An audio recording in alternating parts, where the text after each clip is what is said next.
Monster Hunter World is an action RPG developed and published by Capcom in January of 2018.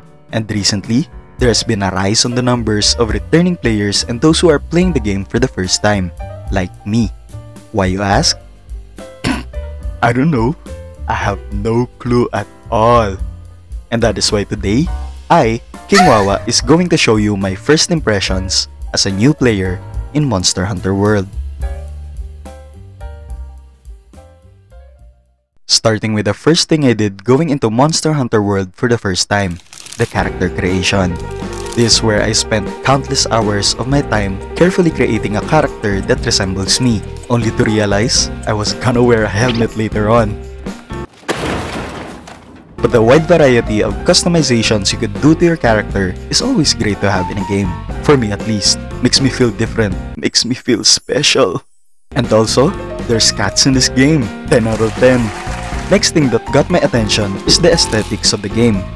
Yes, the resolution isn't as sharp like most games nowadays, but it works just fine for me, easier for the eyes.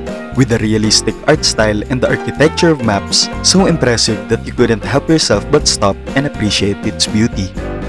God damn, the details on that wall is crazy.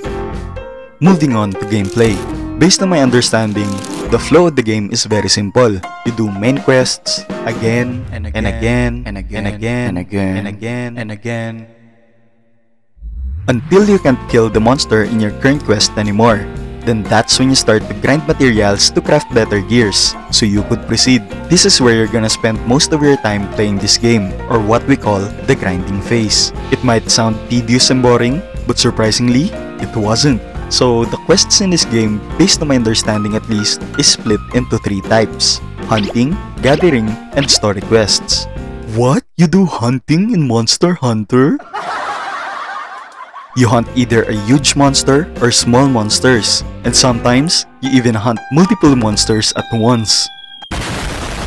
Personally, hunting quests are the only quest I care about because I thrive from the adrenaline. Mastering all the moves and killing monsters, that is the only thing I wanna do. I hate reading and I always skip cutscenes, but here in Monster Hunter World, I can tolerate those gathering and story quests because there's just so much things to do since you can interact to almost everything you see. And the best part is, the world interacts back.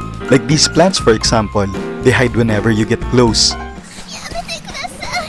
There's just so much of these tiny details that makes the world feel so alive and immersive. And for people like me, who played Monster Hunter Freedom Unite and Portable Third before, roaming all over the map without loading screens is fucking huge. We're just 3 minutes into the video, and yet it sounds like I'm simping too much for MH World already. But we're just about to tackle the focal point of the game, the part that makes Monster Hunter World so different from other game titles, the combat and mechanics. Starting with combat, so of course, you choose your weapon. And the variety of weapons in this game? Whew! From melee, ranged, offensive, defensive, and even musical fucking instruments.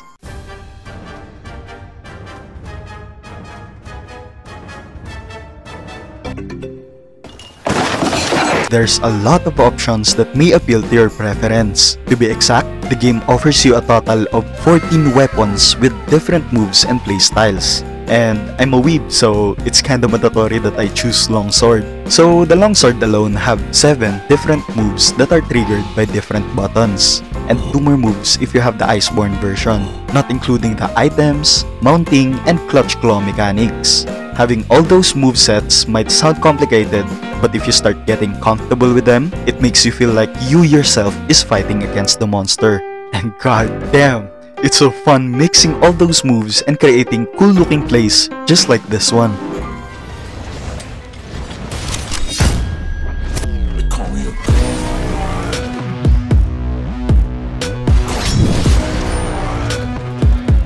And if you think you're the only one who have a lot of movesets, then that's when you're wrong.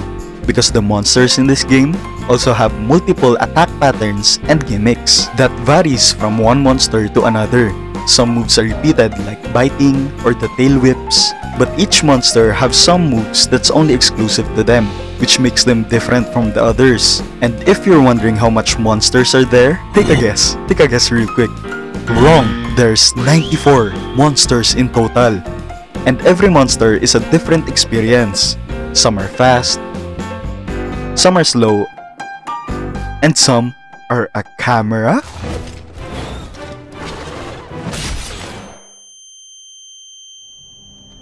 Hey, you're finally awake. So fighting monsters in this game does not only involve you and the one you're hunting, but also your environment. There are places where monsters can be trapped, mobs that can stun, help me, cliffs that you can jump off to do aerial attacks, and even the monsters themselves could fight each other. Besides that, there's this cat sent from heaven that is super fucking helpful when fighting monsters. And there's so much more with combat that I couldn't fit in this video. But saying the combat is amazing is an understatement. But wawa, with all those things you mentioned, isn't the game too complicated and difficult? Well, kind of. But that's why it's so good. New players experiencing the Monster Hunter franchise might have a hard time at first, since you have to aim your attacks and time them correctly. There's an aim assist feature, but it sucks. But you can spam a single move over and over until you kill your target. You know, it's nice that you can cheese the monsters by repeating the same moves when you're new, but the combat have such high ceiling that you will never get bored even after a long time of playing, since you have so much more room to grow. But for me, hunting monsters in World is really easy. Stop the cap! I even beat Azuri Rathalos and Nergigante in one try. I don't know if it's because of my previous experience with the series, or because of this armor set that I saw in the item box. I did a little bit of digging, and people said that this was from a previous DLC. In short, Capcom gave free endgame gears for new players to play the game without dying too much. And also the overpowered but easy to craft defender weapon. Arigato, Capcom-sama. And speaking of gears, let's move on to character building. Okay, so first off, I don't know much about builds yet here in Monster Hunter World, but the things you could customize in this game is insane. To put it in simpler terms, many monsters equals many sets. And of course, the weapons and armors you could craft using different monster parts resembles the look of those monsters as well. And the designs? Chef's kiss. And if you're the type of guy like me who loves tweaking stats, then you will not be disappointed. From weapon stats, armor stats, decoration, pendants, and you can even tweak your cat's equipments. Isn't that nice? Oh, look at him. He's so scary. The only complaint I have is the lack of instructions. Like, where do I get this material from? And how do I upgrade this weapon? I know, there was a short tutorial when you first met the blacksmith. But for lobotomites like me, we skip those. I literally searched for hours on the internet to find out how, only to realize you have to scroll down and upgrade the exact weapon. And also with the NPCs. I know there's an exclamation point on each of their heads and you can just talk to them one by one. But for new players, an introduction quest for each of them could be pretty helpful. It may be spoon feeding, but there's a lot of idiots like me out there that needs it. So yeah, I can't comment on the story since I just skip every dialogue. But overall, Monster Hunter World is really an amazing game. The immersion they provide through the beautiful world and responsive combat is second to none. It really is a game marketed for everyone, and not only to the Monster Hunter fan base. Because even if I didn't play Freedom Unite and Portable Third before, I could see that I would still enjoy and play the hell out of this game. And I will. If you like the content you see, please follow my page and subscribe to my YouTube channel. Thank you.